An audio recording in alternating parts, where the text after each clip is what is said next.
is how reading was going before we talked about ends. And this is how the reading is going after we talked about ends. Ants. Do you know how many ants live in the world? When children are motivated by their interests, the purpose, their confidence, and in this case, ends, their reading journey will be so enjoyable. Hi, I'm Wing. Welcome back to my channel For the Kids' Sake, where I share bite-sized information to help our children foster that love and curiosity for learning which would last them a lifetime.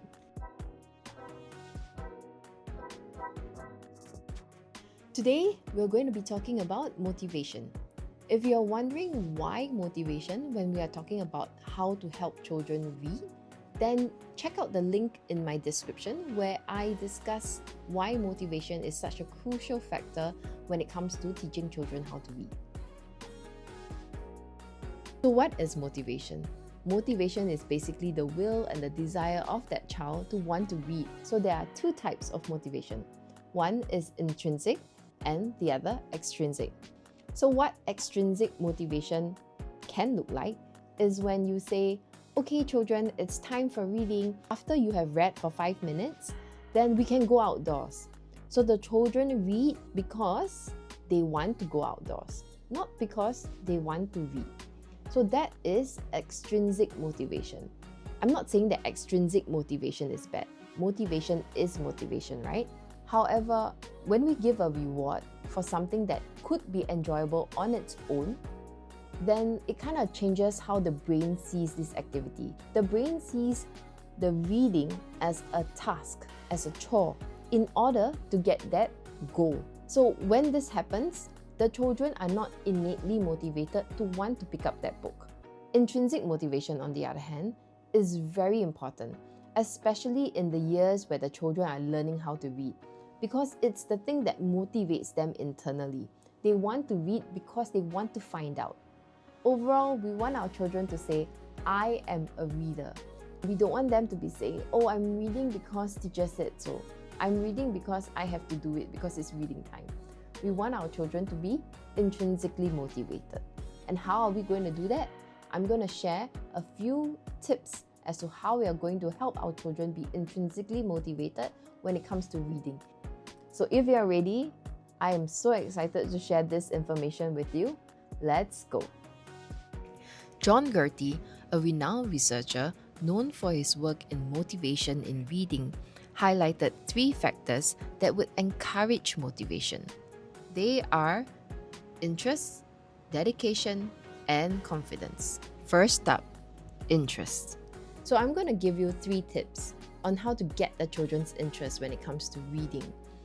I'm not going to start with a book, I'm going to start with an experience. We were actually talking about tornadoes. Somehow or other, one of my sons said, what if an ant ends up in that tornado? This conversation sparked curiosity, sparked interest, and that led them to want to find out more. And that is where the reading can happen. So I would say the first thing that you can do is not to pick up a book or choose a book. The first thing that you can do is really observe your children, look at what they are interested in. So if you have one child in class who is always not keen on the stories that you are telling, look at what that child is interested in and maybe one day borrow a book that matches that child's interest. So the next tip I'm going to give you is autonomy.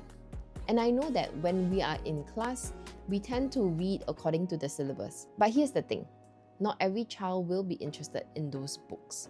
So what you could do is, when you have understood and observed your children's interests, go to the library, borrow a storybook. You place that book into your library.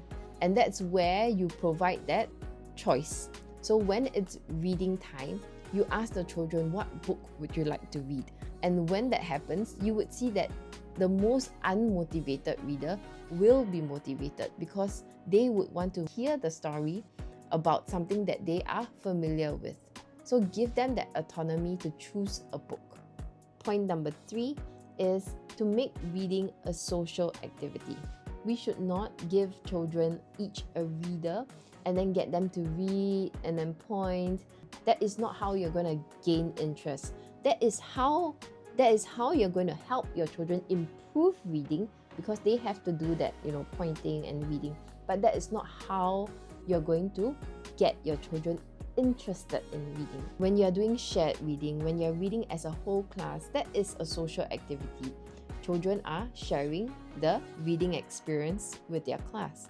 But you can take it one step further. You can group them into smaller groups and get them to engage and talk about what they liked about the story. Or you can get them to draw as a group, get them to talk about the story as a group. The second factor is dedication. What is dedication? It is basically the child's belief that reading is important. So how do we encourage dedication? I only have one strategy that will help our children be dedicated to reading. The strategy is to help them see the value of print in their environment. Look at this castle. What's that? I'm very good at reading, Mommy, so don't worry. Words on a book might seem like a reading session, but words on a map can give so much more information, like where to go, what to see, what to do next. Stop. Let me stop it. So encourage your children to look for words in the environment, because these words will provide them purpose, and they will soon realize that reading has wonderful benefits. I am down to my last factor, confidence. As educators, I think we sometimes forget how important this factor is. Confidence building is one of the most important ways that you can build up a child's motivation. So how are we going to do it in the classrooms? If your child is reading a book based on memory, let them. In the past, I used to think that if a child could do that, I didn't think much of it. I didn't go, hey, wow, good job, because I felt like the child was memorizing the words. But little did I know how that has encouraged so many children. So what is my first strategy? Is to encourage children to read a book that is familiar to them. Let them repeat that, even though they are not blending and using the technicalities of how to decode a word. Encourage that behavior, encourage that confidence. A grapholo.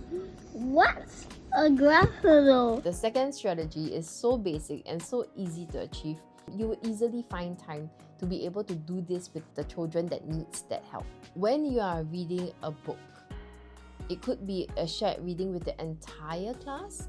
It could be a reading one-on-one. Ensure that the child knows one word and knows how to read one word. It could be a very simple word.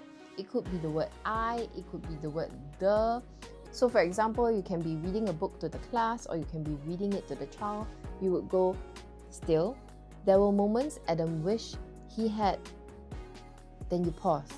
You pause at the word that you know the child knows. And then you ask the class, who knows this word? And if the child doesn't raise their hand, that's fine. You can say, I think, so and so, you know the word. Do you want to give it a go? And then when that child reads this word all by themselves, you will see their face light up.